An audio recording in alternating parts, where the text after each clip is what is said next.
Okay, I will call the meeting to order. First and foremost, can everybody put their cell phones to mute?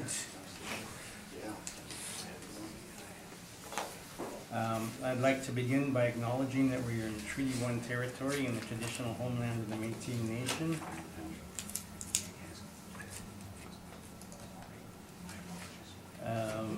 My name is Neil Harden. I'm chairing today's panel. With me is Robert Buss to my left and Lynn Nisbet to my far left. The assessors today are Jason Brown and David Penner, and the recording secretary is Kara Belshaw. Sorry. It's okay. We will be hearing applications for revision of the assessment rule in accordance with the Municipal Assessment Act. The matters for which revision is requested have been described in each application, and we will limit discussion to those matters. The statements that the applicants or the assessor make at this hearing are sworn testimony, and anyone speaking to the matters must be sworn in. We advise that comparisons of assessments of properties are not considered evidence of market value by the board. The board is appointed annually by council and is independent of it in the city administration. It makes its decisions on the basis of the evidence provided at this hearing and issues a written order that will be mailed to all parties as soon as possible.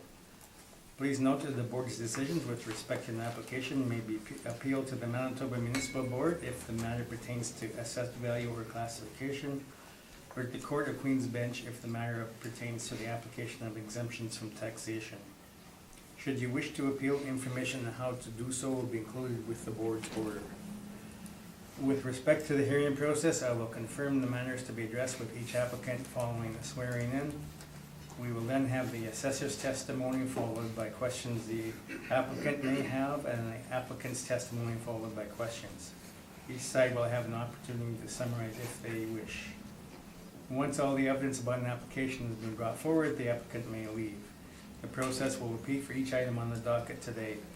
The session will close after all the applications have been heard, and the board will deliberate in private and make its decisions. You will receive the order by registered mail as soon as possible. As information, all public hearings are live streamed, recorded, and will be part of the public record. So the first property on the docket is 48 Elgin Street. So can you do the swearing in, Karen? Please state your name. Jason Brown. Do you swear the evidence you present today is the truth, the whole truth, and nothing but the truth, so help you God? Morning. Will you swear in today? Yes. Please state your name. Cornelius Leo Sorsman. Do you swear the evidence you present today is the truth, the whole truth, and nothing but the truth, so help you God? I do.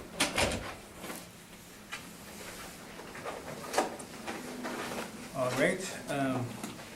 First, I see we have a non-cooperation requested. Are you aware of the implications of the non-cooperation? Sure, I would contest that. This is from a previous. Yeah, okay, but we'll get into the matter. I'm just wanting to ensure that you knew what non-coop meant. Okay, you can proceed on Thank you, Mr. non-cooperation. Chairman. We can go right to page 2 of my brief. We'll see we have the request for information at the top of that page, and you'll see in all the years from 2011 to 2015 they were not received. However, this property did sell in 2017, so these non-cooperations were attributed to the old owner. The appellant before us today has complied with all our requests so far. We can go right to page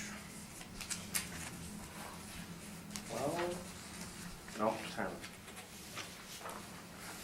Here we have the tracking details. This was signed for 2016.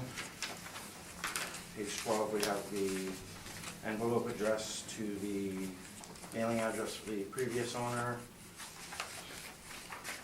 There's actually 2 sets. There's another signature on page 13 and another envelope on page 14. And then we have the blank mailer from page 15 through to the end. That's my evidence for the non-cooperation. Okay, do you have any questions of the assessor on non-cooperation? No, I think I should have a statement to make about it. Okay, we'll get to you. Any questions from the panel? So you said that these requests on page 10 were sent to a previous owner? Correct. And when did the property sell, I'm sorry? It sold in 2017 on November 15th. November 15th, okay, and the registration date, am I reading that right? That's December 18th? That's correct. Okay, thank you. Okay, Robert, any questions? So how is the new owner expected to know about these requests in 2017? You would not have known about those requests. Okay, that's all my questions, Mr. Chair. Okay, thank you. I have no questions, so you can proceed with your presentation on cooperation.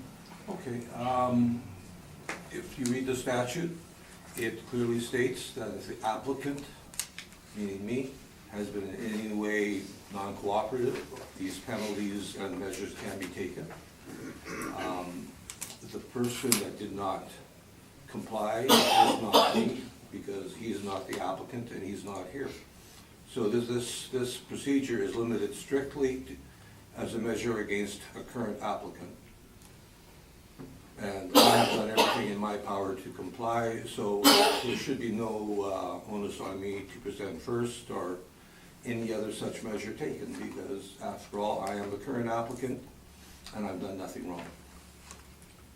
Okay, any questions any questions from the panel? Not me. Okay, we'll take just a brief minute to consider this, so we'll take a recess and the panel will discuss this outside.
Okay,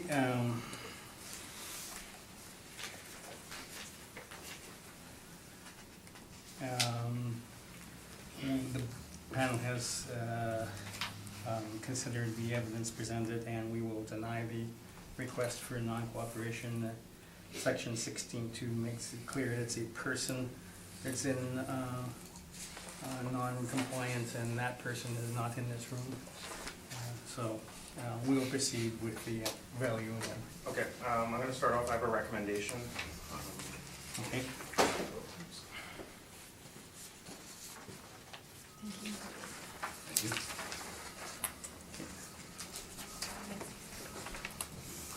So I'm going to recommend that the assessed value be reduced to $901,000, rounded.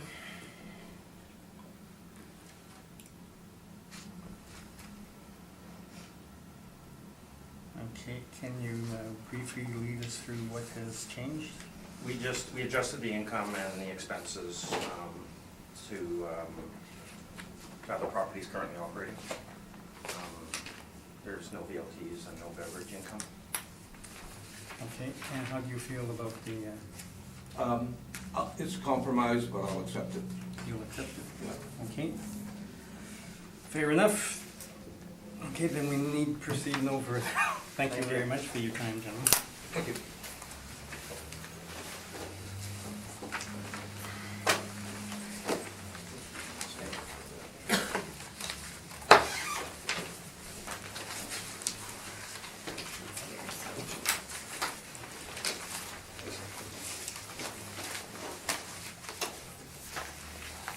So next we have something that's covered up with 649 Main Street.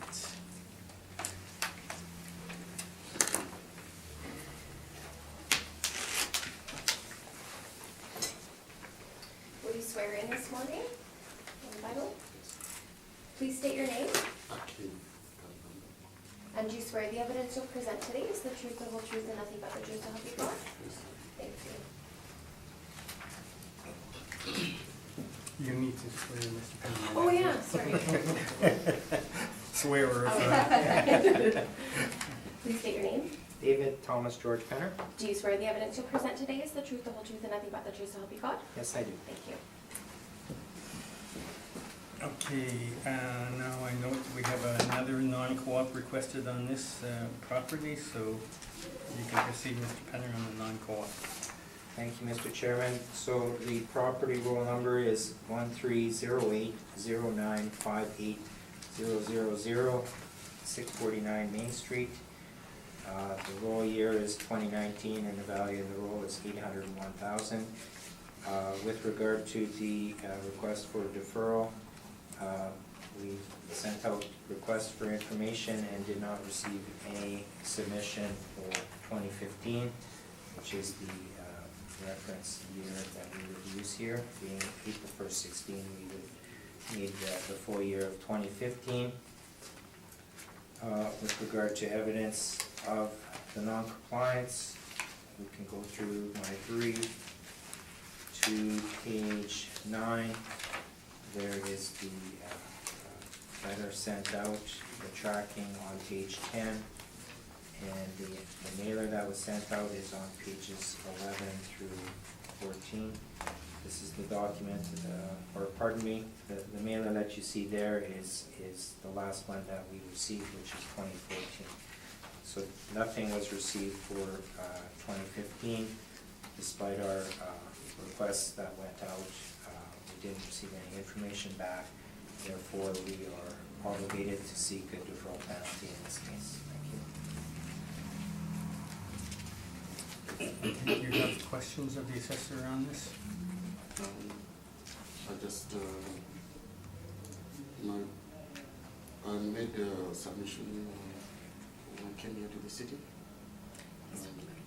Just Okay, yeah, we will get to your brief. Mayor, is it just questions relating to the assessor's evidence that he just presented? If you have any questions on that. I just want to explain the situation. Okay, we will get to your explanation in due course. Robert, any questions of the assessor? So the 2014 was received, but not the 2015? That is correct. Okay. And was the business operating in 2015, do you know? Yes, I believe so. Okay, thank you, that's all my questions. Lynn, any questions? No, I have no questions. Okay, my question is, just for clarification, when did you receive the 2014? Was it in response to the mailer that was sent out?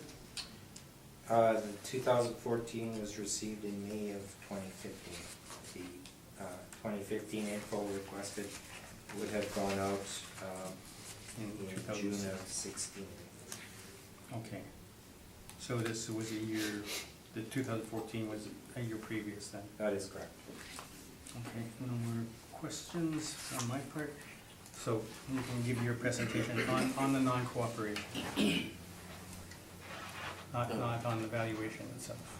Thank you, Mr. Chairman, and thank you, the Board of Revision, for asking me to come and make the presentation on the Mandarin Hotel. The Mandarin Hotel has been a very, I've called it a bad situation. What happened was in 2012, 4 of us bought that hotel, and soon enough we discovered that it was a bad marriage between the people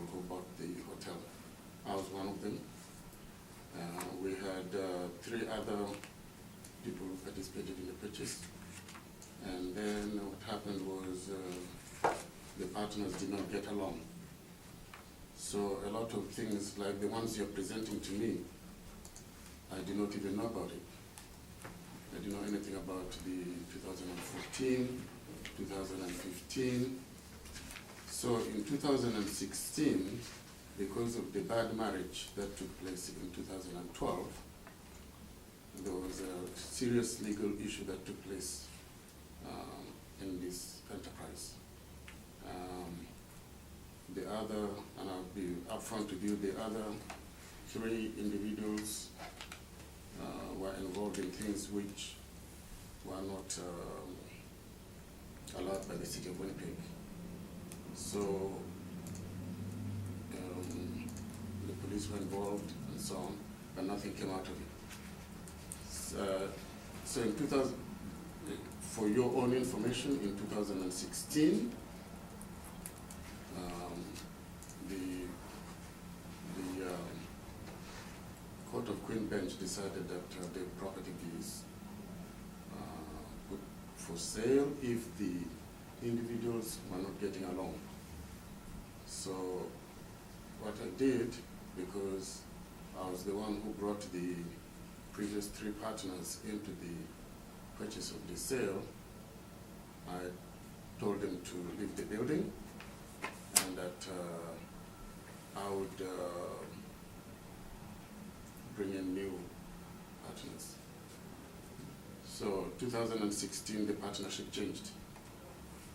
We got rid of the people who were going to put us in serious legal jeopardy because of what they were doing, and I'm not going to discuss this here at this moment because that's sarcasm, unless you want to know about it. But so those individuals left the building in 2016, around the spring of 2016.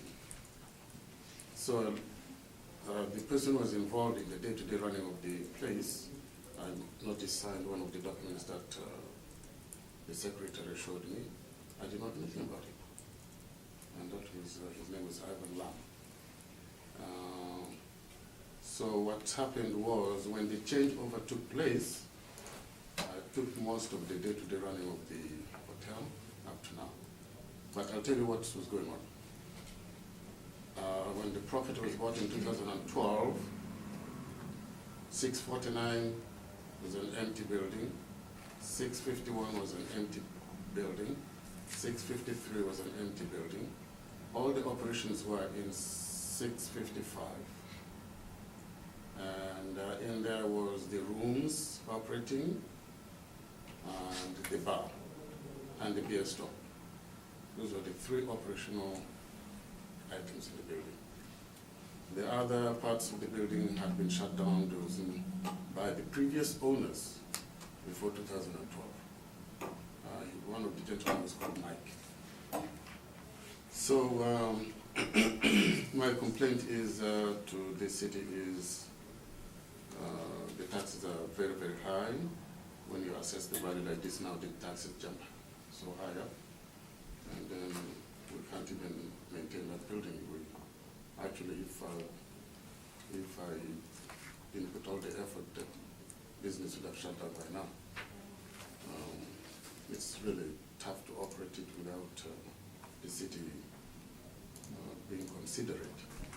And we had a bad marriage, which whereby people were not getting along, people had their different interests.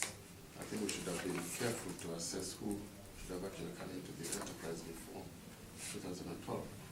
But little did we know that everybody wanted to do their own thing and not do things properly. So, but anyway, the changeover took place.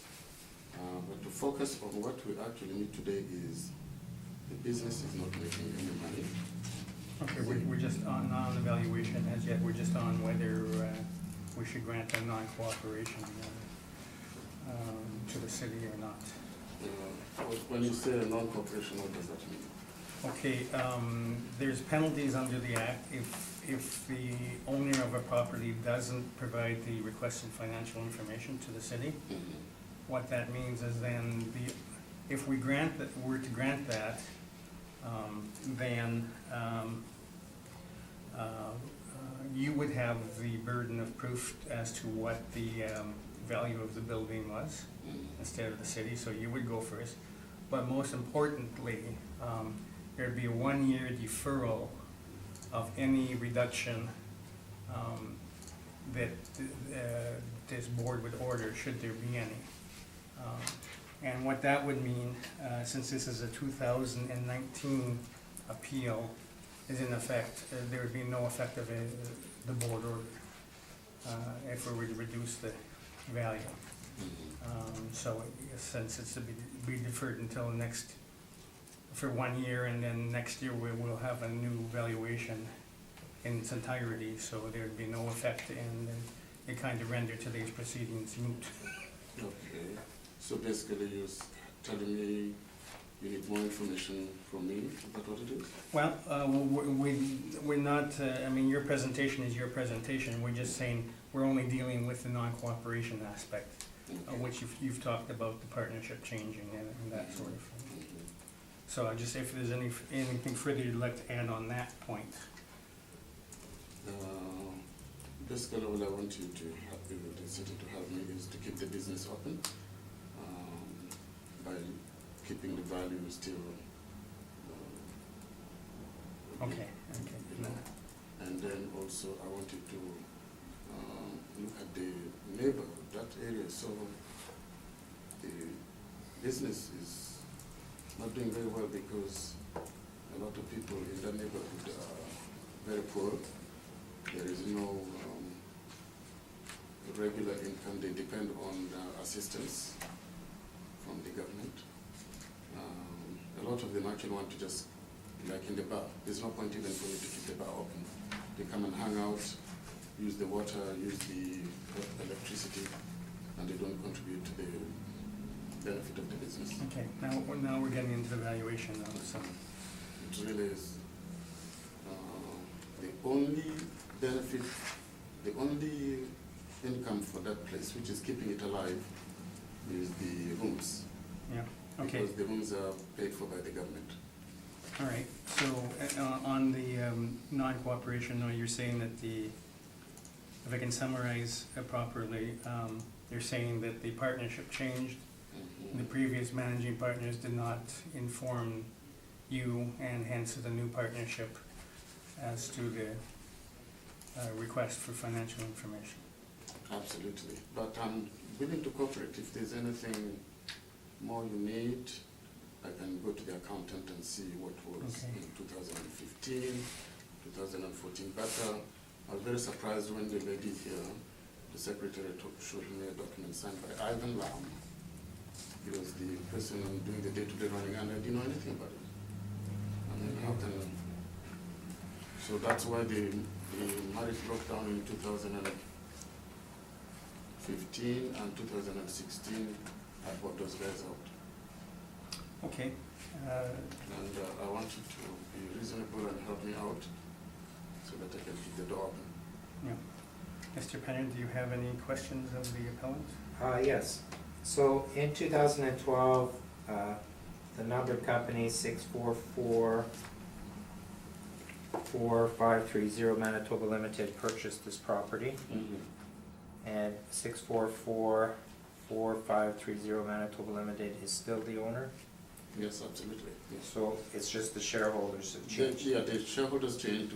I brought in new directors, and they are more reasonable. They're working with me to try and get the business going.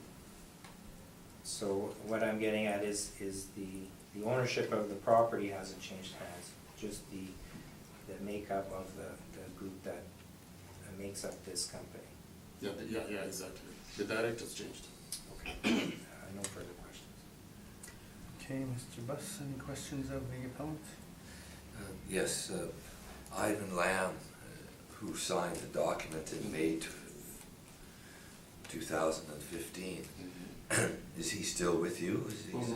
He's actually, if you were to consider this as a gang leadership, he was the main gang leader for the other three. He is leading the operation that's collapsed. So when did he leave the He company? left in spring of 2016, and he left with 2 other individuals. And then the new individuals that came in, do you need their names?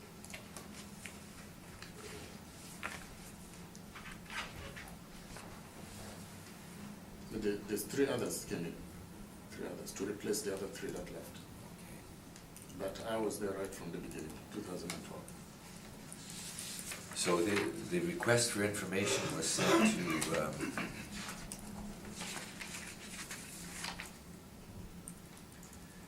to, the Hotel 649 Main Street. This request here says 649 Main Street on it. Is that the fairly recent one? That's, I believe, the one Mr. Lamb signed. Yes, well, that, as I said, Mr. Lam and the other 2 individuals kept a lot of information away from me. I didn't know anything about it. I just found out when I was shown by the secretary just now. Okay, that's all my questions, Mr. Chair. Okay, Lynn, any questions? No, I have no questions, thanks.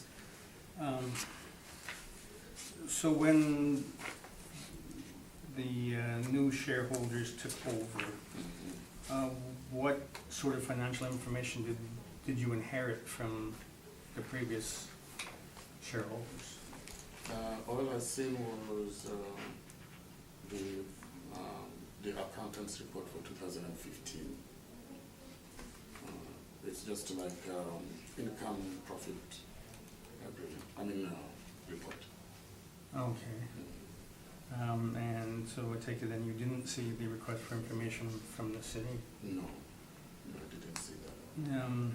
In fact, I only started to actively know what's going on in the hotel in spring of 2016. Okay, how did you establish valuation of the shares then if they were bought out? They were done by the accountant, and each one of them we paid $74,000 each, plus any expenses that, like for example, payroll, stuff like that. But the value of the shares was valued at $74,000 each by the accountant of the hotel. Okay.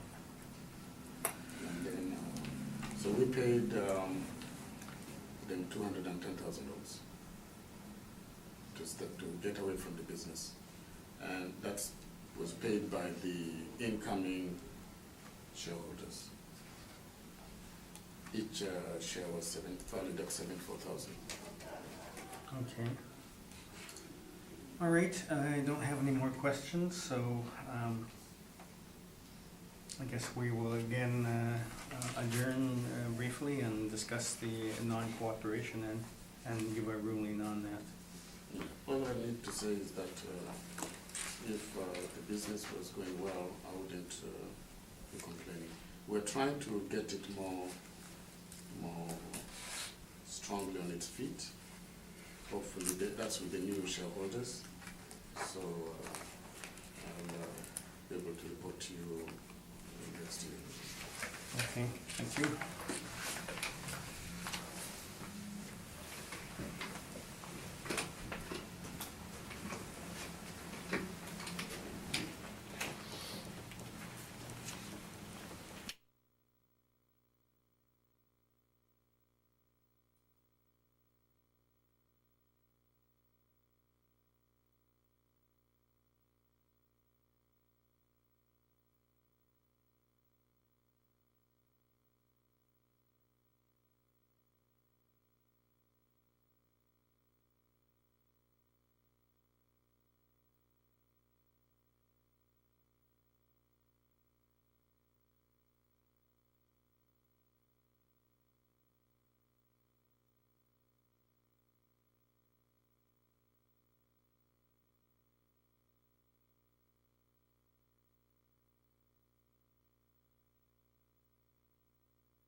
was a lot of discussion on this, and it's an interesting one. In effect, we have a situation where it's the same company owning, but it's different owners of the company, or substantially different owners of the company.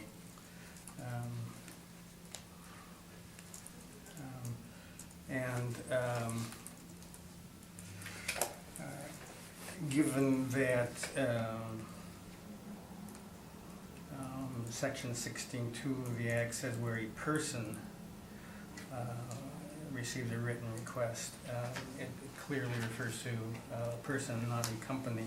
The person shall, within 21 days, receive a request, provide information.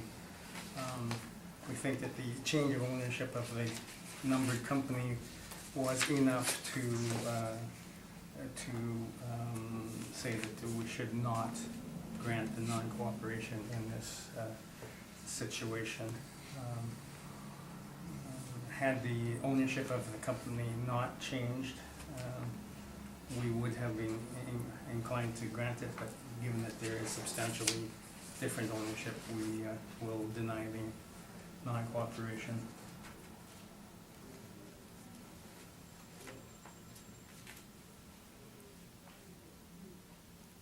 You may proceed on the valuation, Mr. Penner. Thank you, Mr. Chairman, and if I may ask if you could put those reasons for denying the deferral in the decision, that would be appreciated. That's usually not something we do. There is of course, a recorded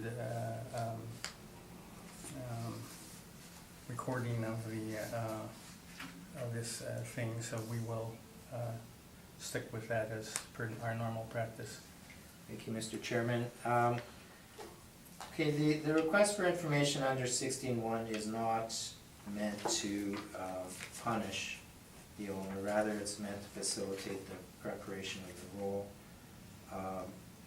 Having said that, I don't think any one of us wants to punish this particular owner, and as the board has already ruled on the matter, and given the evidence at hand, we'd be prepared to make a recommendation and reduce the value to $400,000.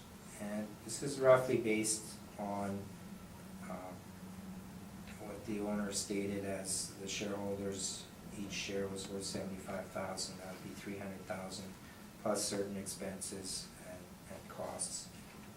So roughly saying those shares would be worth $100,000 for, is there 4 shareholders? Yes, for shareholders.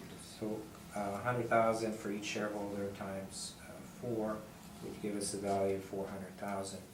The evidence submitted here by the owner for this hearing contains post-reference material, covers all of 16 and goes well past April 1st of 16.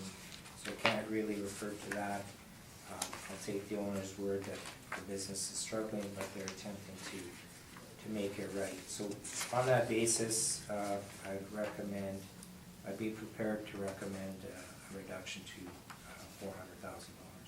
And how do you feel about that reduction? That's a very reasonable, and I really thank the board members for being very helpful to the company and doing everything I can to get the business back in order.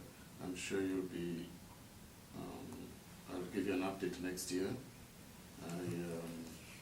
Just being in compliance with the city's request for information. Okay. And I think that will avoid one building being shut down on Main Street. That would be very helpful. Okay, thank you. Thank you very, very much, and I'll pass your information over to the new shareholders because they asked me to be here. Okay, Thank you very, very much. you're welcome. So we will proceed now to the next property on the docket. I have a remarkable ability to lose mine. So shall we be able to get it in writing? It will be delivered and ready within 2 weeks or so. Okay, thank you so much.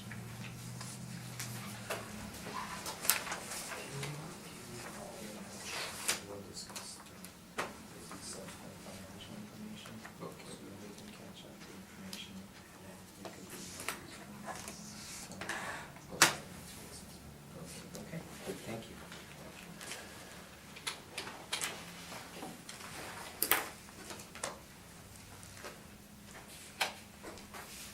Okay, next property is 1719 Portage.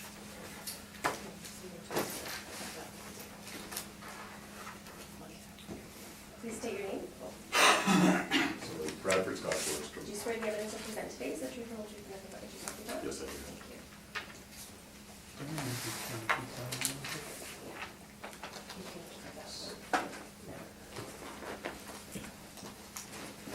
It's getting a bit warm in here, a bit stuffy, so I've asked the heat to be turned down.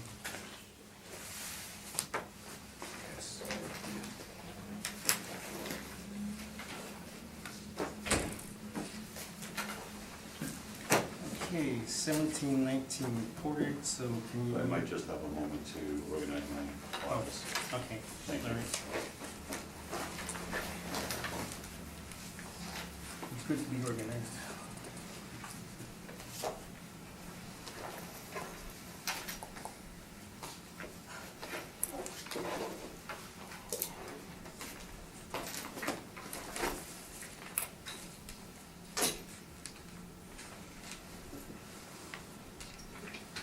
Thank you.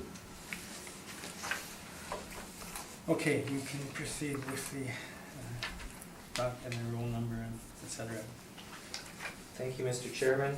The roll number is 07569-034600. The address is 1719 Portage Avenue. The value in appeal for 2019 is $1,728,000.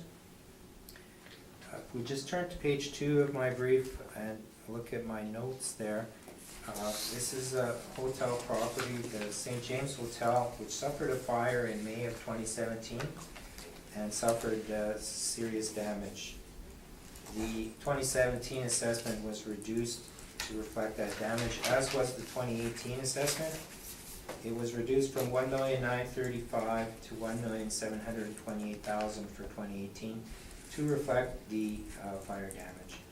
The hotel portion of the property has been vacant since the fire, but it is in the process of being rebuilt. The owner expects it to reopen in the spring of 2019 or as early as late 2018. The vendor building was undamaged by the fire and continues to operate. On page 31 of my brief is the permit for the reconstruction of the hotel. If I might just interrupt for a moment, and I just noticed this, there is a preliminary issue with post-reference information in the assessor's brief. And you will recall Mr. Penner just mentioning that that's inappropriate to be included and that you wouldn't consider it in the previous appeal. And I'm actually referring to his page 35, which are some notes to the financial statements ending December 31st, 2017. I would ask that those be actually removed from the assessor's brief and completely disregarded. Okay, I hadn't seen this. How were you intending upon using this information? Well, the information highlighted on page 35 is only there to show that the fire damage is fully covered by insurance, not only for the damage to the property, but also to business loss, which goes to the point that has value actually been lost due to the fire, seeing as the insurance company. Okay, that, you're talking about value then, and that's post-reference year information that we can't use. Then I'll just speak to the permit of $3,400,000. Before we carry on, I would actually like it removed from the briefs themselves. It ought not appear in there at all. I suppose we can remove it. Please remove it from the brief. The entire page. The entire thing, yeah. Thank you. So it's not to have prejudicial value.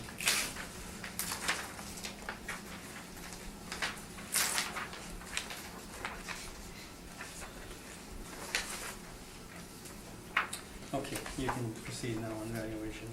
Okay, the point I'm trying to make here, Mr. Chairman, is the hotel portion of the property is being rebuilt. at a value of $3,400,000. We will be issuing a supplementary assessment when that is done. Therefore, since this appeal deals with 2019, we don't see any reason to reduce the value. We will be issuing a supplementary assessment for the rebuild. And on that basis, we'd ask that the property be confirmed. Okay.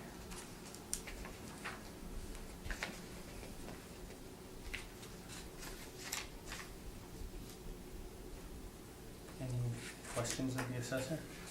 Oh, yes, thank you. Have you had the opportunity to inspect the property? I have not. And so you have no knowledge of its current state? It's being rebuilt, is my understanding.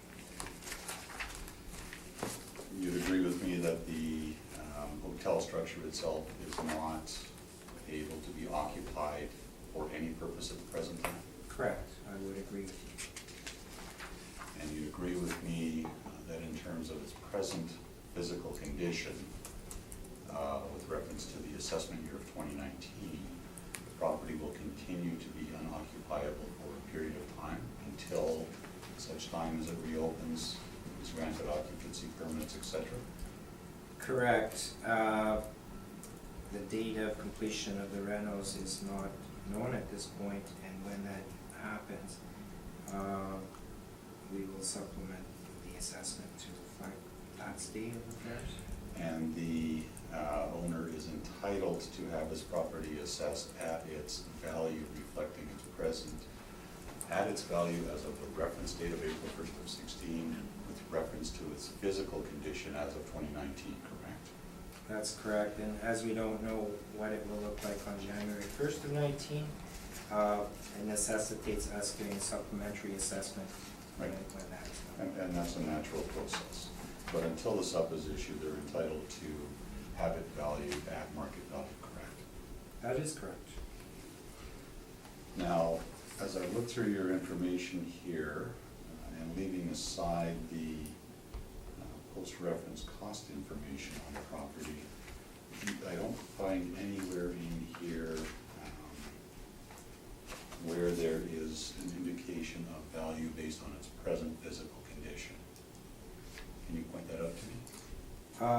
The valuation on page 6 reflects that. On page 6. So I see here, are you referring to the figures at the bottom of this page? Yes, Okay, the and whole so- valuation. Right, okay. And so in terms of land value, do you have any land sales to support that valuation? I haven't included land sales. And a building residual value, do you know where that came from? Yes, the vendor, if you'll turn to page 10 of my brief, the vendor building is there on your right, labeled as 1717. That building was unaffected by the fire. It's deemed to be roughly 30% of the building value, and that's how the reduction in value was determined.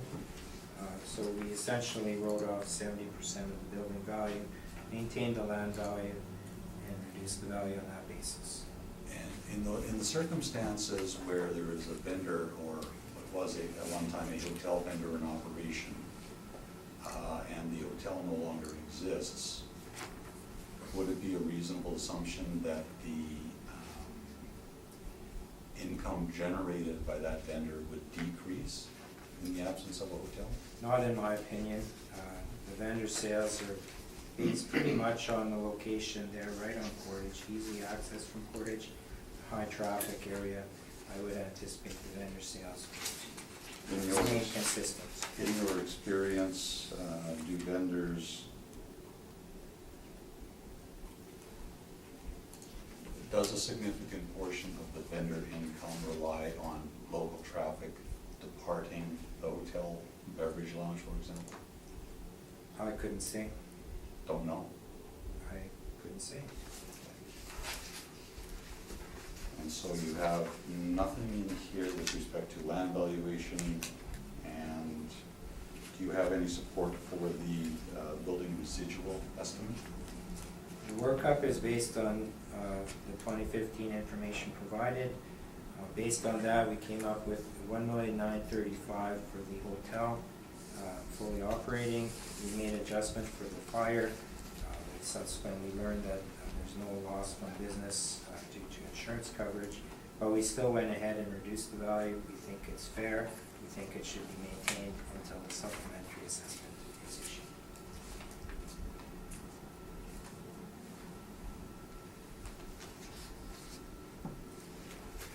Those are my questions, thank you. Okay, Lynn, any questions? No, I have no questions. Robert? Yes, you said there's no loss of value from the fire because of the insurance. Are you saying that the insurance company is paying the amount of business loss plus rebuilding the building for them? That is correct. Okay, that's all my questions, thank you. Okay, as a matter of fact, I happened to drive past that location last week and noticed it was still boarded up in that. In terms of the insurance though, how does that go into the valuation of the property? A willing buyer would be buying a damaged property right now and may or may not benefit from any insurance settlement on that. Well, I think a willing buyer would also look at the fact that this hotel is being fully renovated and built to current codes, which is more than likely a significant improvement to the 1935 structure that was in place. So there is some positives there. They would make their purchase based on the progress that they see and not having a look at the inside of the property. I don't know how far along they are. I do know at the end of the day, you'll have a $3 million structure on there, and somebody buying it would make their offer based on that. We all know that the cost approach is not a very good approach to valuing income-producing properties. So we can't base it on Well, cost approach. certain things in the 1935 structure aren't very appealing for hotel guests. That's going to be significantly improved and much better than the hotel was originally. So that does impact the income going forward. Somebody would have to look and anticipate how much income that would be. Yes, I would agree with that. Okay, I have no more questions, so you. I do have a couple of follow-ups arising from the questions from the board. Okay. Business income is not assessable, correct? Well, in a hotel, we look at all the income and then we subtract the business element of it. Right, and so all that is accessible here is the bricks and mortar and the underlying land, correct? Correct. Thank you. Okay, you can proceed with your Thank you. evaluation. I want to take the board through a little tour of the property. I did inspect the property. I personally attended it on October 29th during the morning. Sorry, that got moved to the afternoon. And I have included some pictures taken during my inspection at that time, starting at page 10 and following. And on page 10 and 11, you'll see their exterior photographs. You'll see certainly from the exterior, and as you referenced driving by the property, it remains boarded up. It is continuing in a state of construction. And as I toured the inside and you take a look at page 12, those are pictures taken on the main floor. It's actually a two-story building with a park basement. It's pretty clear from my inspection of the property that it is nowhere close to being occupied. The owner is entitled to have the assessment reflect its physical condition. So this building essentially is a detriment if you were going to consider land value. It's actually a detriment to the use of the underlying lands. Previous decisions of the municipal board have directed that if we're going to consider vacant land values, that you need to consider the cost of demolition in realizing those net land values. So as I tour the property, and you can see there, to go through page 12 and page 13, parts of it are insulated, most of it is not. Nothing has been framed out or demised, the surfaces are not in place. Their best estimate at this time would have been, and in discussions with the owner, would have been May and June, and whenever the property is actually finished and occupied is when it would be suitable to have the supplementary assessment issued, at which time you would consider that improved condition. That's not the case right now. So the fact that the insurance, or the business insurance, is replacing business income has no bearing on the valuation of the bricks and mortar in this case. I've also taken some pictures during my inspection of the beer vendor. There you can see it. I won't get into what the owner told me about the revenues in the vendor because it's all post-reference. But so what we have here is a freestanding building, and if you were to consider it for retail purposes and look on page 16, 17, 18, page 16 you'll see the front retail area with the coolers. 17 and 18 you'll see the rear sort of warehousing area. There is also cooler space in there to keep the beer cold, of course, but this is not primed or not prime retail in terms of its finish. So what it would rent at would be something less than you typically expect at a normal retail. So I did take a look at it in terms of what it might possibly generate as a retail structure. That value ended up far less than the actual underlying land. And while we are on the subject of that, I'd like you to take a look at page 9. And here you'll see a picture of the actual configuration of the site. This is not a particularly attractable, well laid out site for development. And as you see there, the red dot, that's actually on the hotel structure itself. Just to the right, or the east of that, is the beer vendor. And so you see a long, relatively narrow stretch of land. And you can actually see the parking, the lines delineating the parking stalls in there. The land isn't really suitable for development. You can see there the distance between the vehicles. There's enough room to park a vehicle on each side of the site, leaving enough room to back the vehicles out. It really isn't suitable for any kind of development. So in considering the land values, I took a look at some land sales, and on page 6 we show them there.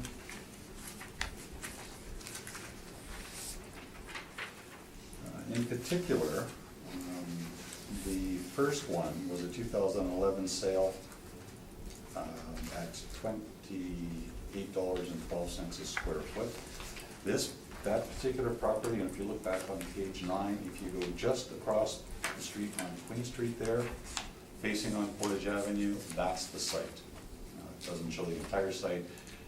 It's more of a classic design where you could build a structure on it, have rear parking, there's parking available in front of it.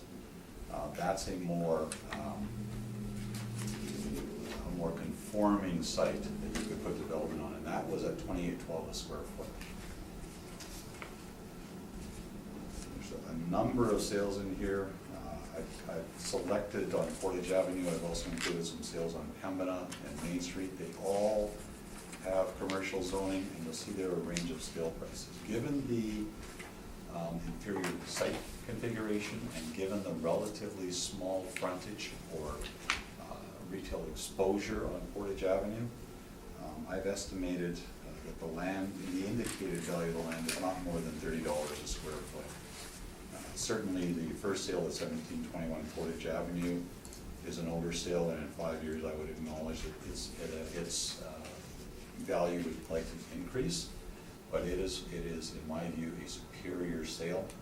Adjusting downward from that, you're gonna be in the $30 range. So, our request before this board is that this value place a value on the land of $30 a square foot, or $1,181, but sorry, $1,181,000 is our request. The alternative approach, which I considered, was to value the retail component and then add the excess lands, but all of the excess lands are rearage without Portage Avenue exposure, very poor access, and really not developable. So in terms of, in this case, they would be surplus lands because it would not be severable, it would not be separately developable, which is the definition of surplus lands. They would have very little added value for that. So my preferred approach in this case was to just value the underlying lands. When it comes time to have the property finished and redeveloped, the city will issue its supplementary assessment on it, and we'll deal with it at that time. I also want to note that in this case, I have not considered the demolition costs of the structures to realize the underlying land values. That would be a deduction from the land value, but we haven't made that adjustment yet. I believe that's the information we wanted to cover. Okay, Mr. Penner, questions? No questions. Wim, questions?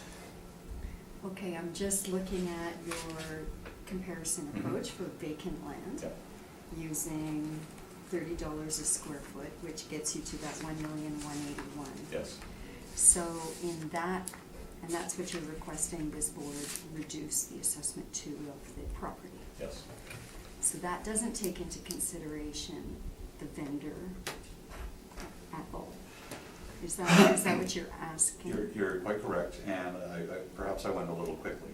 So I did consider that as a separate approach, where you can value the vendor, and that would be done on an income approach. But the other lands, and if you go back to page 9 and take a look at the site again, so if you consider the vendor, and you would have parking where the hotel structure now is, what do you do with the rest of that land? These extra lands are not severable. You can't hive them off and separately develop them because there isn't enough space to put buildings on there and allow for separate parking. It doesn't have the width, it's very long, very narrow. I actually do have the, it doesn't show the widths, but you could scale it.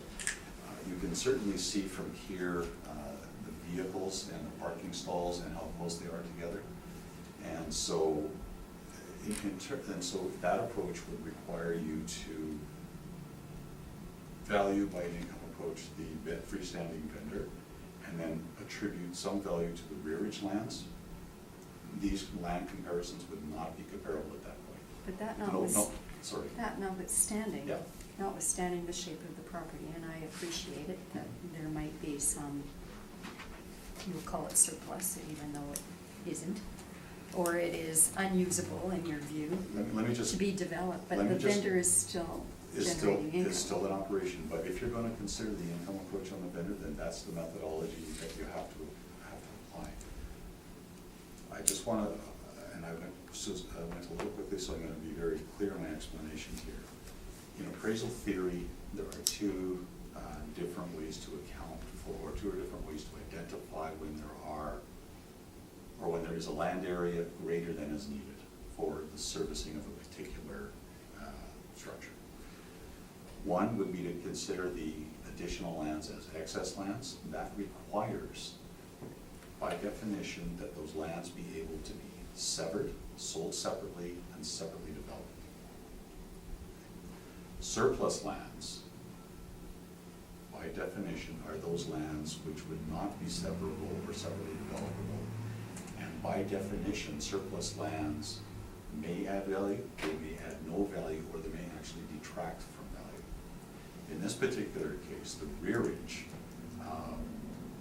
even if you considered that they add some value to it, It's nowhere approaching the land sales that I've shown you here. You'd be looking at rearage on side streets, very narrow configuration and really limited utility. And so when you add the income approach of the beer vendor and the downward adjustment for the surplus lands at the rear, you would end up ultimately with a valuation lower than what I'm suggesting here, $30 a square foot overall. Thank you. Robert?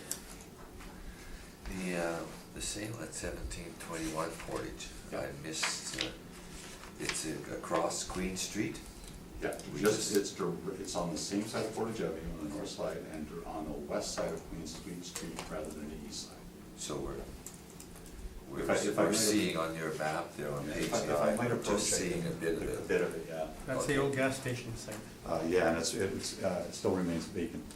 No, there's a building on it. It is now, it's sold, resold, post-reference, and I think it's, you might well know, but it's this site here, Yes. and it actually extends out, using this scale up to here, and it's the full depth. Thank you. It's a parallelogram, which is, for all intents and purposes, close to rectangular. All of the sites that I've shown here are developable, commercial sites. How about the site to the east where, I believe that is at the fire hall? It is within the cloverleaf, and those are lands that would not ordinarily be sold. Was there a sale there? Or did the city purchase that land, or did they own that? I have no idea. There's no sale that We're all you know aware of. of the challenges of the fire hall development, the city placing a fire hall there, notwithstanding policies suggesting that such locations not be used. Well, but those I'm lands- interested in. I'm interested to know if you know of a sale. It is on not that. within my evidence, nor did I look at it. Okay. So, the assessor was mentioning insurance costs covering the losses, etc. But you don't, I don't think you were interested in that, but the expenses are always, every year, they're a deduction when you're figuring the value of the building. You're always using insurance costs as a deduction, as a cost of doing business, so. The insurance is, and I don't know this of a fact, but it would be ordinary practice for the insurance to cover the business income losses for that property during the time that it was down. That's not what's accessible here. That's number one. Number two, all of that income information is post-reference, and so it has no relevance as of April 1st of 16. Second, the other point, and I'll repeat it for emphasis, is that the only thing that is accessible here is not the business income, but the actual bricks and mortar and the underlying lands on this roll number. This is not a hotel operation any longer, cannot be occupied as a hotel operation. And that the owner is receiving funds from his insurance really doesn't matter. We don't deduct, if somebody had a slip and fall accident on the site and was negotiated a $100,000 settlement, we don't deduct that as an expense from the income of the business when we're looking at it. So it's just not an appropriate practice in terms of valuation for assessment purposes. So the insurance costs that the owner paid on this property was not used as a reduction? Insurance costs are always used, as are heat and water, all of which form a part of the going concern, which is not accessible. There needs to be adjustments made not only for the business value, but also for FF&E, furniture, fixtures, and equipment, which are also not accessible.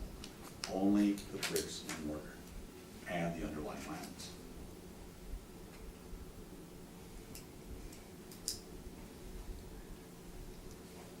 Well, I've seen lots of income and expense sheets. So I thought insurance was usually a legitimate expense. It is absolutely a legitimate expense, as is the payment that you'll see on these statements for beverage staff, vendor staff, cleaning staff for the rooms, all of which form part of the income and expenses from which you can calculate the value of the going concern. The going concern is more than the real estate. The going concern is not accessible as real property. That's, In a hotel, though, it is it not? it is not. The typical practice in hotels, and let's remember that this is no longer physically not a hotel operation, but if it was physically a hotel operation, you would calculate the value of the going concern in total, and then you would make an adjustment to remove business value. There's an additional adjustment for reserve, and then you would remove furniture, fixtures, and equipment from that. All of which try and get you to a real estate only value. It is, and I think Mr. Penner, I don't put words in his mouth, but I think Mr. Penner agreed with me that it is only the bricks and the mortar and the underlying lands that are accessible for realty and assessment rule. Okay, thank you. That's all my questions, Mr. Chairman. Okay, how does a hotel undergoing repairs from fire damage differ from any other business undergoing renovation? If this was for example, the strip mall on this site that suffered fire damage, I'd be in here doing exactly the same thing. If it's not occupiable, it's gonna be the underlying land value. Once the repairs are done and once it becomes occupiable again, then the department would properly issue a supplementary assessment, but until that actually happens, the owner is entitled to have the property valued as it physically exists with reference to the reference date. Okay, I have no more questions. Is there a submission either party wishes to do, Mr. Penner? Yes, if I may. So Mr. Boardroom talks about the property when you're looking at his land sales, and says the property is not suitable for development, and that's part of the basis for his land comps. However, the property is being redeveloped. It is suitable for development as a hotel, which it was before. The fire is an event that happened in 2017, so post-reference. So we can certainly talk about the effect that has on income.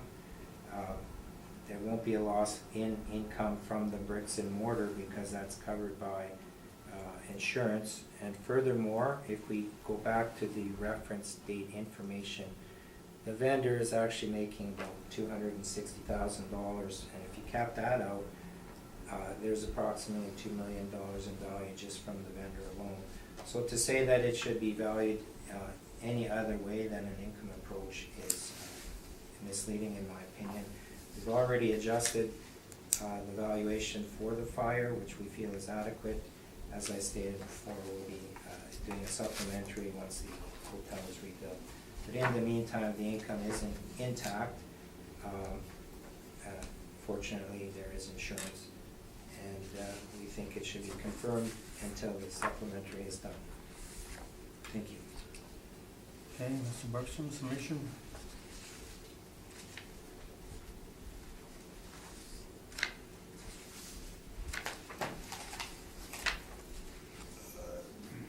Just a couple of points.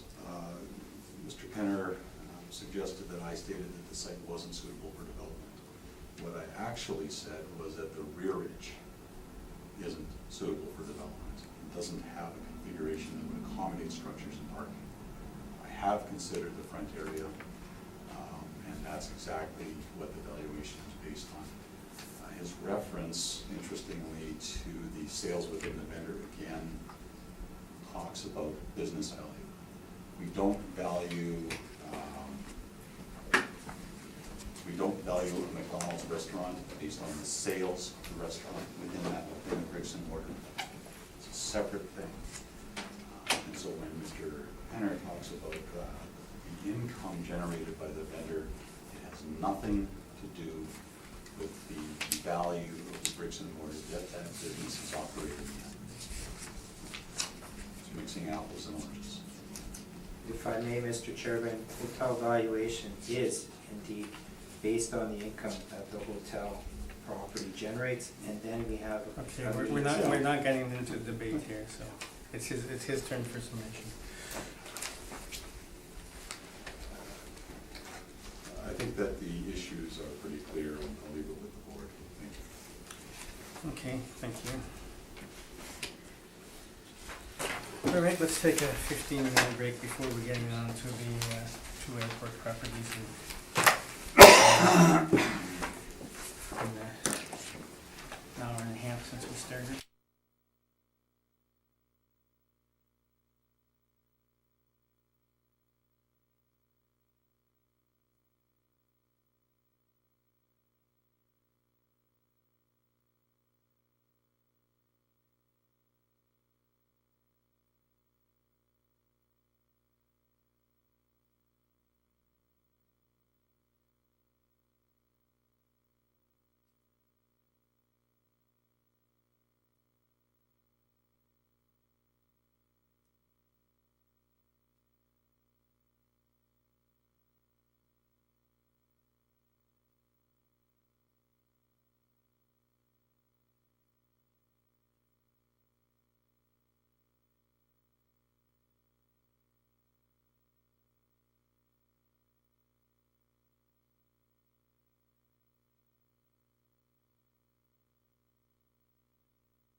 We will move to 1965 Wellington, which is the Enterprise rent-a-car. All right, thank you, And there's Mr. a Chair. non-co-op requested on this. Yes, if I may. The roll number is 07569107000, 1965 Wellington Avenue. This is the covered parkade right across from the airport terminal. The value in the roll for 2019 is $1,906,000.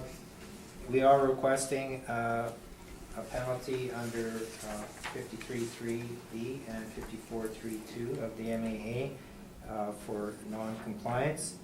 We sent mailers to the owner. Well, Enterprise Rent-A-Car is considered a lessee tenant at the airport. We've sent them mailers and they have not complied. They have not complied since 2011. If you'll turn to page 20 of my brief, this just indicates the address of service. This is where the tax bill went to, 2195 Pembina Highway. The mailer has gone to the same address, 2195 Pembina Highway, the address of service. So they got proper notice and have not complied with our request for information. And on that basis, we would ask for the deferral penalty. Thank you. Okay, questions, Mr. Boardroom? I do, thank you.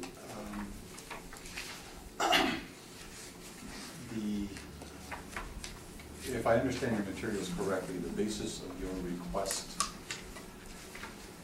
for the application of section 54.3.2 is on page 12 and following in your brief.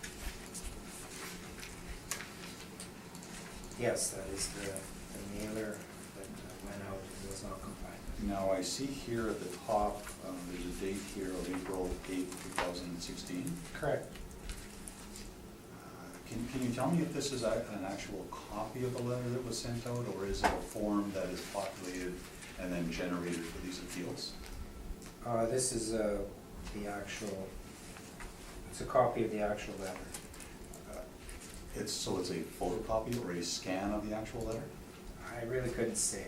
It's Well, what we I have can- in our system showing what Okay. was requested So, of the owner. when you produced this document, was it a scan of the letter, or was it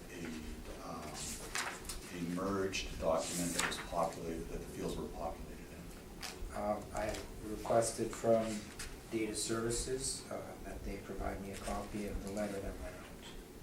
Were you aware that one of your colleagues, Michael Colatrulio, gave evidence before the municipal board that there are no copies of these letters, that they're actually just populated forms for these hearings? I couldn't comment on that. Don't know? Don't know. So, is this the only part of this brief that you did not prepare? Well, I prepared it in the effect of putting a copy in my brief. Fair enough. I don't put the mailer requests together, I don't send them out. Fair enough. Now, is it not standard practice for the department to follow up these requests where responses are not received with a certified mail request? For most properties, yes, it hasn't been standard practice for lessee tenants at the airport. I do want to point out, under Richardson decision, that there's nothing in the legislation that requires the assessor to send a second request. I totally understand that, and we'll get into that in a moment. So in this case, no, we didn't have a policy to send a second. And so, is it your evidence then that there was no registered mail request sent out? Or certified mail request sent out? Not for this particular year. Not for this particular property. Or this Do you particular have year. any evidence within your brief here that the owner actually received this letter? Other than the fact that the address used was the same address that the assessment notice and tax bill went to, and those were dealt with appropriately. So, if I understand your response correctly, then there is no evidence by way of signature of receipt. Can you tell me, contained within your brief, is that correct? That is correct, but under the City of Winnipeg Charter, a notice of this sort is deemed to be received by the person on the third day after its mail. So it is deemed to be received. And yet the department sends out registered mails every June. They send out registered mail on most properties. Every Did not June. in this case. I believe they've changed policy for lessee tenants at the airport going forward. But in this particular year, they did not. Okay, so,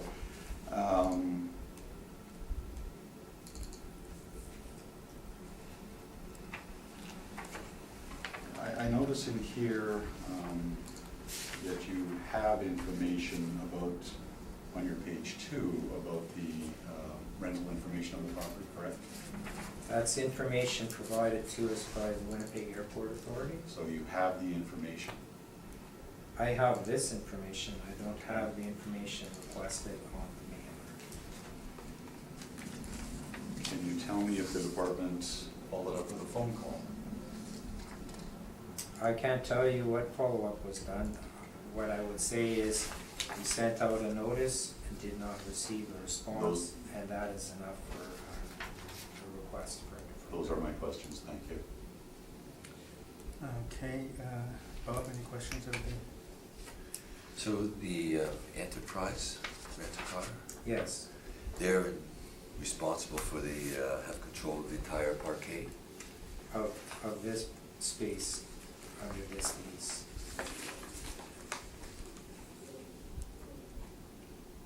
That's all my questions. Thanks. Okay, Lynn? No questions, thank you.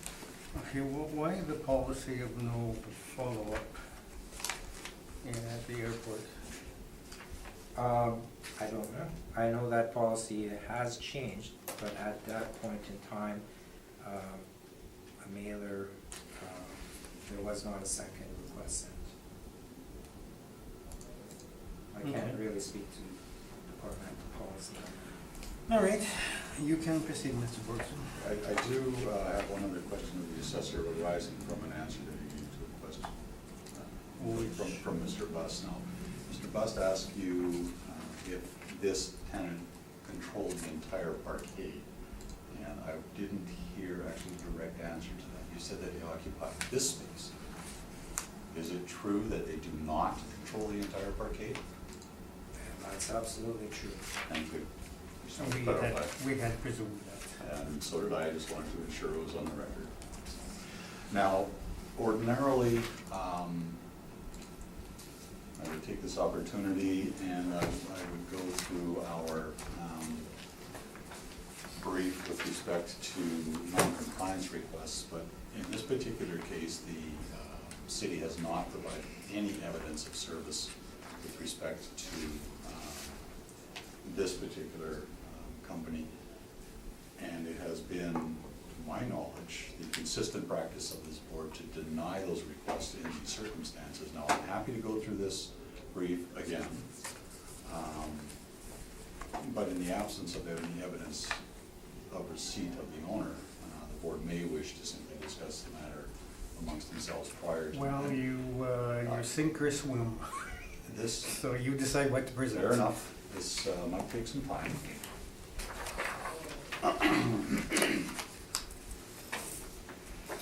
That's for the board, the assessor. And then we've got one for the next one as well.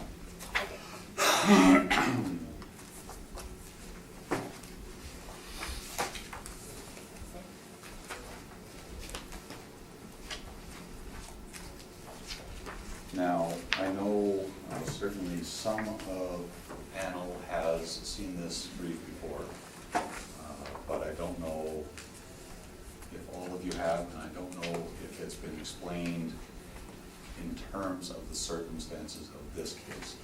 Now, not everything in this brief applies to the facts of this case, but there are some points that I'm going to go over fairly quickly.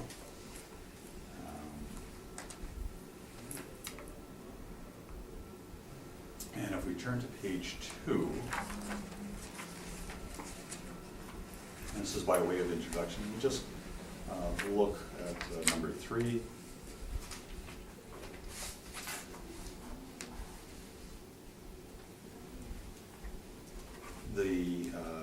While the first line deals with substantial compliance, here we have a case where the assessor is alleging that the owner received it and did not reply. But in the second sentence, the board indicates that the penalty would typically only have application where service of the request has been properly made, e.g. in full compliance with the requirements of the Act, and I'll get into that in a moment, and where the taxpayer has made no attempt to reply to the request in sufficient time for the assessor to use the information making the assessment in appeal. Now here we have a circumstance, and the assessor has already referenced the Litcherson decision. I can speak to that because one of our clients, and we were involved in one aspect of that case. It dealt with 3 separate issues, and the one that I'm going to talk to you about this morning, it deals with domain management. In that particular case, the request for information was sent to the property manager, and even though the taxes were paid by the property manager, property taxes were paid by the manager every single year, there was no evidence brought before the board that the owner had actually received the request for information from the city. That's a requirement, and that's what the Court of Appeal of Manitoba found in Litcherson. So let me walk you through that a little bit.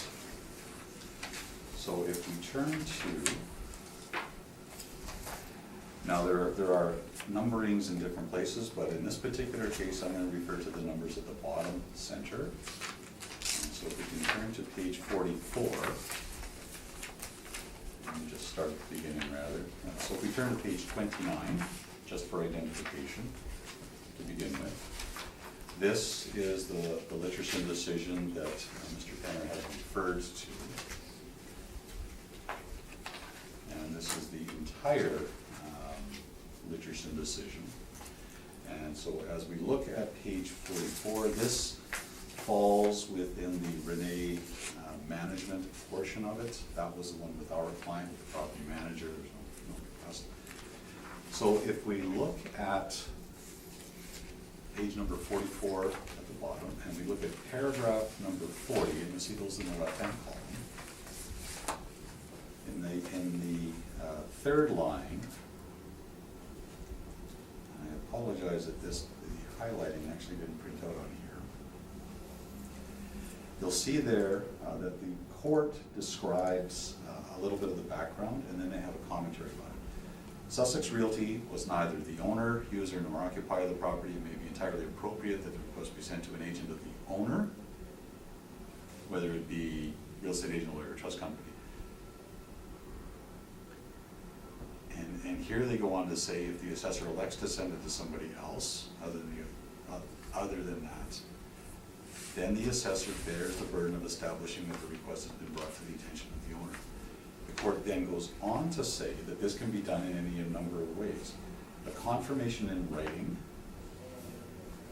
from the owner that the request has been forwarded and received by the owner, or and I'm going to emphasize this, or a confirmation in writing by the owner that the request has been received. In this particular case, the municipal board, in the Renee management case, the municipal board imposed the compliance penalty. In this case, the Manitoba Court of Appeal set aside that decision, saying it was an error in law, that there was no evidence before the board that the owner actually received the request for information. And you all know— That's because it was sent to the agent, not the owner. Different set of circumstances. And the part that I emphasize there is that this can be done in confirmation, or a confirmation in writing by the owner that the request has been received. And we'll know from sitting in numerous appeals during this cycle and past cycles that the city regularly sends out registered mails. If they're not sending out the registered mails to everybody, and they've elected to not send them out to some parties, and there is no follow-up in any form from the city, they have no evidence that it was actually received by the owner. Secondly, they're now treating people differently, with inconsistent treatment as between taxpayers, whether tenants or owners, we now have inconsistent treatment. Mr. Penner has himself referenced that where the department changed policy, so it seems to me now that the department is in fact being inconsistent. They don't send out registered mails, and in fact that is the only way that they can prove service. And it's been their practice that that's what they do. The board then goes on to say that obviously a receipt in writing by the owner ends all arguments. And I can tell you that if they had provided the AR card that they normally do, and you'll recall earlier this morning that that's exactly what they did. They provided the AR cards as proof of service, okay? Both in the one where there was a new owner on the property on Albert Street, and then on the Manwin, where it was actually received but not responded to. They had the certified mails verifying receipt. And that was the basis of the request. There's no such proof of service in this case. As I indicated,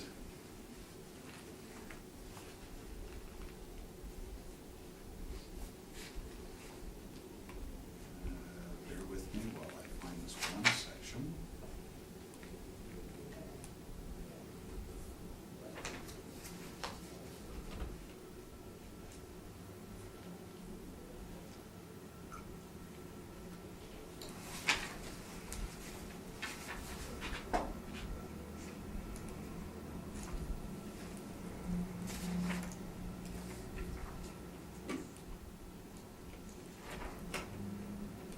I will continue to look for it, but the court goes on to say in here that the burden, the onus of establishing that the owner received the request is on the assessor.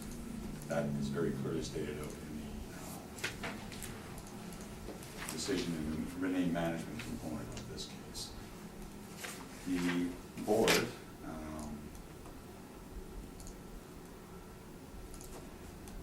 sorry, not the board, the court on the next page, page 45, in paragraph 42, in the last sentence, goes on to say, to answer the question directly, did the municipal board did err in law in making the deferral pursuant to section 62.2? That's the equivalent, municipal board equivalent of 54.3.2 at the board revision.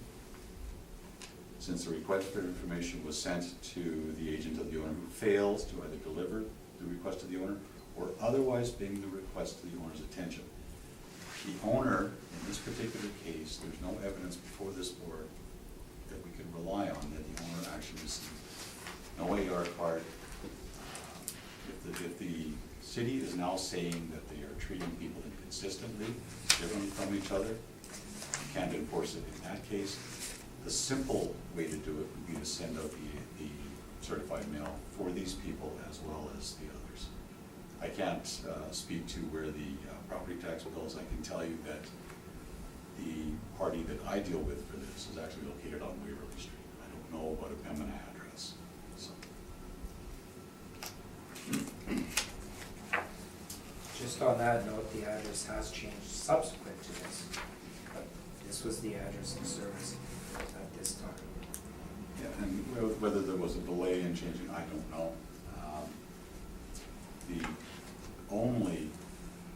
The critical fact before this board is that there is no evidence provided by the city that the owner actually received the request for information.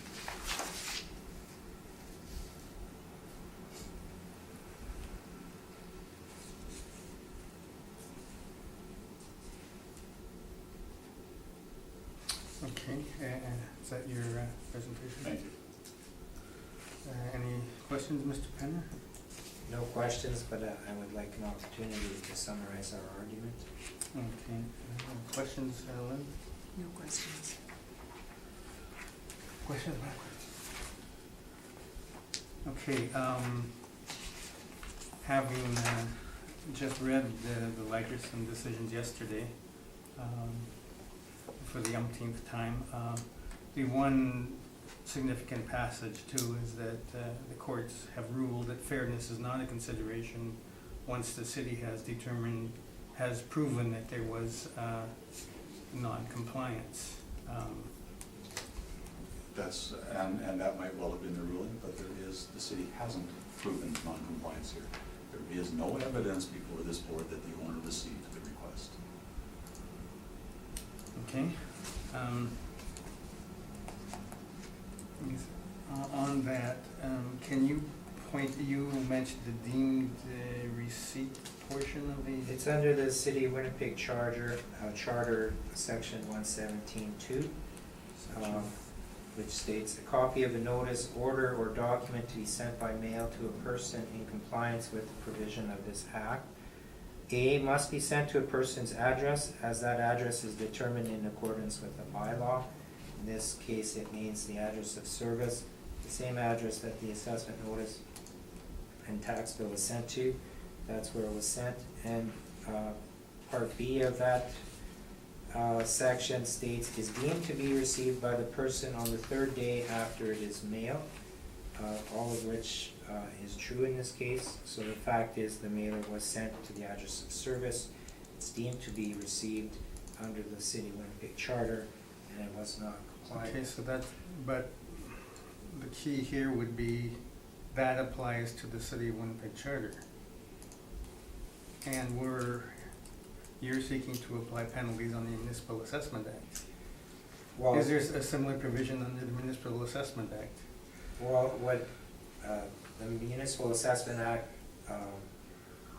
defines the penalties, and Richardson provides clarity in that case, which states that the City of Winnipeg under 16.1 is entitled to request information that's required to prepare the roll and prepare for appeals, and entitled to expect that the property owner will respond in accordance with the statutory duty under 16.2. And Richardson, again, and this is very important, there's nothing in the legislation requiring the assessor to send a second request or a reminder. So the fact that a second notice wasn't sent out in this case does not excuse the non-compliance. Enterprise hasn't complied with any of the requests since 2011. To suggest that they're not getting the mailers for each and every one of those years is a bit of a stretch. So under the legislation, under the charter, we're certainly right to seek a non-compliance penalty in this case. Just in quick response, the request is being made under section, the request of the city is being made, or request for information made under section 16.1 of the Municipal Assessment Act. The penalty provision is found within the Municipal Assessment Act. There is no penalty provision within the City of Winnipeg Charter, so if he's gonna rely on the City of Winnipeg Charter, then in fact there is no provision for a penalty in there. So I'm not quite sure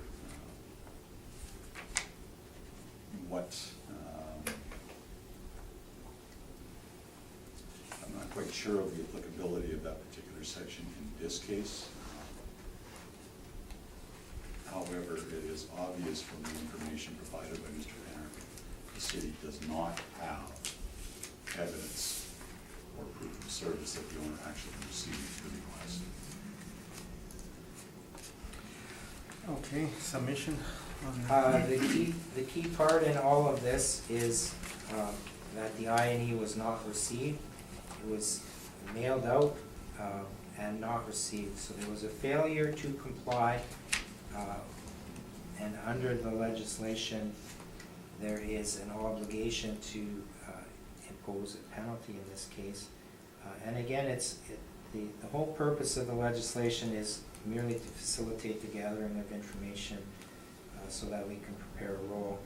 It's not to punish the owner. However, in this case, it's quite clear we've sent out mailers and not received any information. Otherwise, that information would be in my brief here, and we don't have it. That's a fact in the case, that we did not receive any response to our request. So I don't see that the panel has much choice other than to follow the legislation and grant a deferral penalty. Thank you. summation. Only just to repeat the end of the end of the sentence, in the last sentence in section 40 of the legislative decision. The assessor bears the burden of establishing that the request has been brought to the attention of the owner. That is absent here. This board has respectfully no authority to impose this penalty in these circumstances. As I said earlier, if we were sitting here looking at an AR card, certainly many assessors will tell you when I'm faced with a proof of service that was received and signed for by a company at that location, I'm not coming in here arguing the issue. But in this circumstance, where the city hasn't provided any proof, we're absolutely going to be opposing that request. Okay, thank you. We will retire to consider the arguments.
right, we've obviously had a fulsome discussion on this.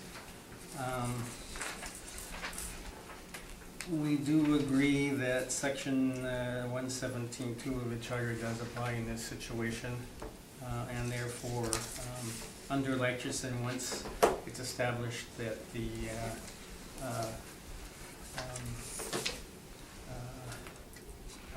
thing was in non-compliance, then we have no choice but to assess the penalties.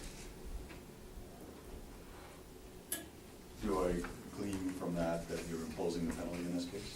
Yes. And in those circumstances, we will then seek a 54-1 confirmation of the assessment, and we will go further. I thought you might.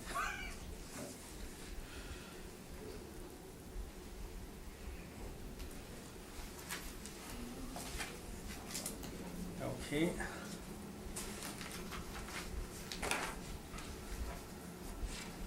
And in particular, in light of the Boeing decision, that's all due respect, that's a wrongly decided decision based on what I just have learned regarding I'm not going to re-argue the issue, but it's an error in interpretation.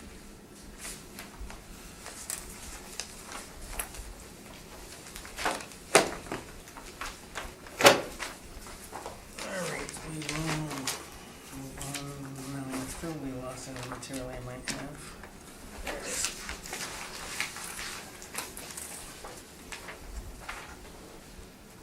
The second property in 1965 Wellington. Thank you, Mr. Chairman. Which is the national party? This is National Rental Inc., operating as National / Alamo. May I proceed, Mr. Chairman? Yes, you may. Okay, the roll number here is 07569 107 400, 1965 Wellington, as stated National Rental Inc. The value in the roll for 2019 is $2,031,000. Again, in this situation, we're asking for the deferral penalty. The circumstances are the same. Mailers have been sent out and not complied with. I don't have to revisit the arguments we've made already. I believe the circumstances are the same. No compliance since 2011, and we are asking, therefore, that the deferral penalty be granted in this case as well. Thank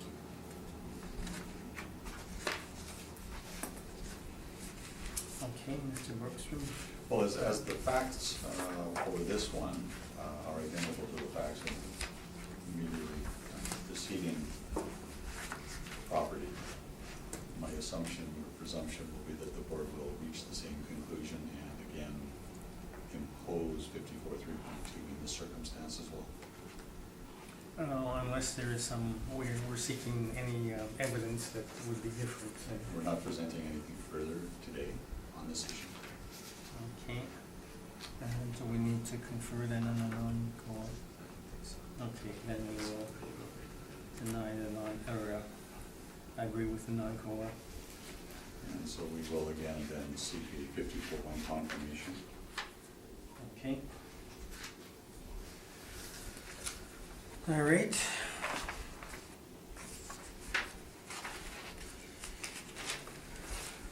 So we probably come to the largest property on the agenda today, which is 1925 Sergeants, standard there.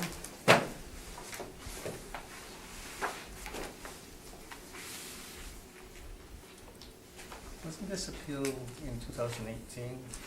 I think it was probably one of the other standard arrow properties. Oh, okay. Perhaps. Yeah. All right. No issues of non-cooperation, so we can proceed on the valuation. Right. So the roll number here is 07042179000. The address is 1925 Sergeant Avenue. This is standard arrow. The value in the roll for 2019 is $17,543,000. In preparing for this appeal, I did note that there was an error in areas. Previously, we had used a gross floor area of 156,000, which was in error. This error again appeared in the 2019 characteristics. You said the first one was 156,000? It, the last cycle, and I guess this cycle as well, we were showing a gross floor area of 156,681 square feet. Leasable area of 189,581. Obviously, you can't lease out more area than is in buildings, so there was something wrong with this. So I had the opportunity to go through this file in detail. And the long and the short of it is, I've gone through all the permits over time and corrected the areas and corrected the leasable area, or found the discrepancy at any rate. And based on that new area, the leasable area should be 199,056 square feet, as opposed to the 189,581 that was used in the initial assessment. We will be issuing a supplementary assessment to correct this error. So I don't see any point to go through in any fine detail the evidence here, as the value indicated with the new area would be 19,515,000. So we're going to be issuing a supplementary assessment with the value in around that amount. So the value for 17 million for 2019 will change. We'll be changing with that sub. So I would just ask that that be confirmed. That value will be changed when the supplementary is issued.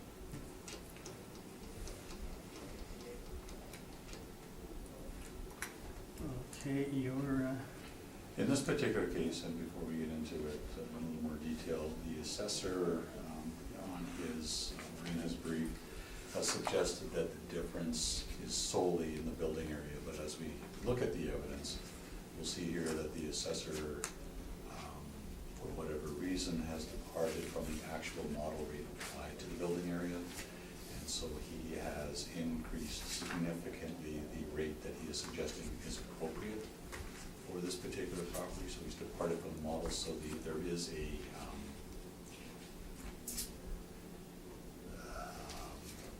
difference in terms of the model rate that he's applied. So the reason for the request or the change in his valuation at least is twofold. In this particular case, and without knowing when the supplementary assessment will be forthcoming, I'm going to certainly suggest that we hear the matter in full, so that this board can properly consider the evidence with respect to not only the model rent that is applied to the property, but also in terms of whether the capitalization rate is appropriate for this property based on the city's model. That may provide the city with some guidance in terms of setting the new assessment. but each panel is different and free to make a decision Of course. based on the evidence before them at that time. And it would certainly not be bound by any decision we might make. And I will, Frankly, my client, unless the board intends to refund their appeal fee, my client has certainly paid an appeal fee to have this matter heard.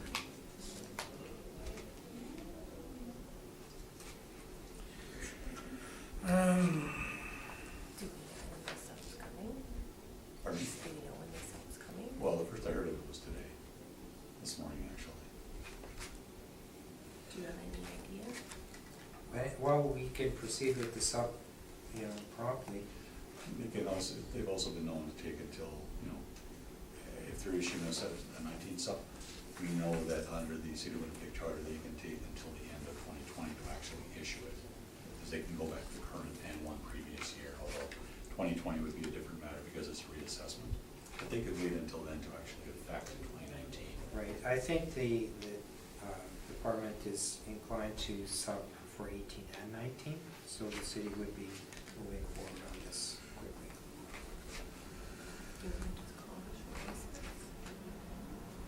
Okay, I'm just looking, trying to look up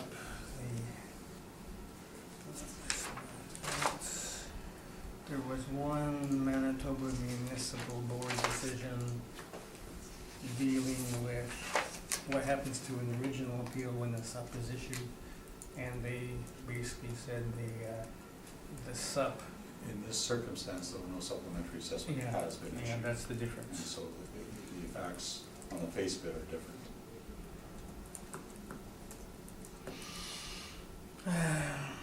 Well, we can't, I mean, if the appeal is properly before us now. I guess the point I'm making, Mr. Chairman, is this value won't exist whether you reduce it or increase it or what you have. A supplementary will be issued, changing the value from whatever it is, either this number or another number, depending on your ruling, and this will become moot. And perhaps we could save some time by waiting for the sub. And as I suggested, the decision of this board may influence the department on the parameters that they apply to it. Now, this assessor is clearly, in his evidence here, is clearly suggesting a departure from the model rent that was used in determining the current assessment, even though they're suggesting there's 10,000 square feet more. But that's not the only issue that we're arguing here. So certainly, it's a significant enough issue if the assessor is saying that they will simply ignore.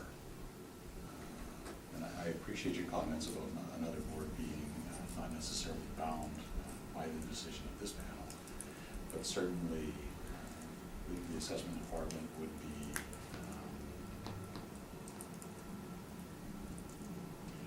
it would be interesting if they would simply ignore the decision when they issue the supplementary assessment notices. Okay, I think we need to confer on this one again. So we'll take a brief time to confer on that.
All right, we considered what to do with this. Is always a unique angle on everything. But we do have the sworn testimony from the assessor that a supplementary is coming. Anything this panel says will not have any probative value to a new panel dealing with a supplementary, and therefore we will adjourn this matter until such time as the supplementary assessment is dealt with, is done, and then any appeal dealt with. Thank you. Thank you, Mr. Chairman.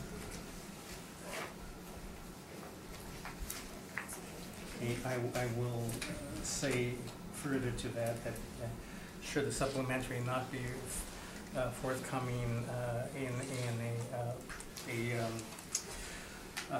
proper time frame, then the board will reconsider our deferral at that time. Okay, so that concludes today's hearing. So thank you for your presentations, and we will get back to everybody as soon as we can.